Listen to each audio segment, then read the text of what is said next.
The first question he asked me about him was, "What is his family status amongst you?" I replied, "He belongs to a good noble family amongst us." Heraclius further asked, "Has anybody amongst you ever claimed the same, i.e. to be a prophet before him?" I replied, "No." He said, "Was anybody amongst his ancestors a king?" I replied, "No."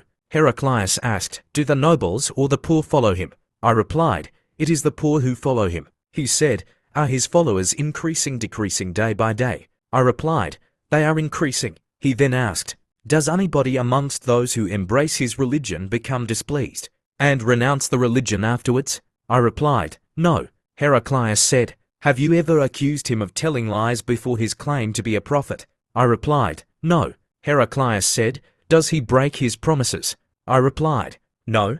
We are at truce with him, but we do not know what he will do in it." I could not find opportunity to say anything against him except that. Heraclius asked, "Have you ever had a war with him?"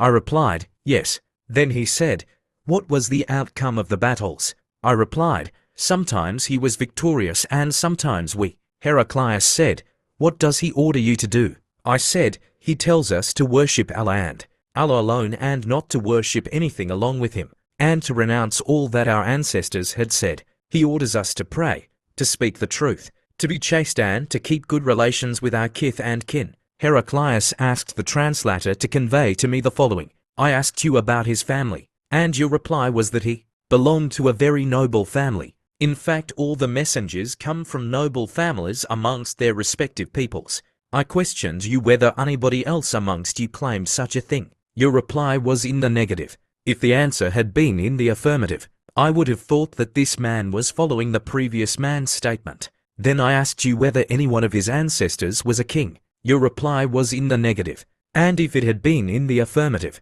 I would have thought that this man wanted to take back his ancestral kingdom.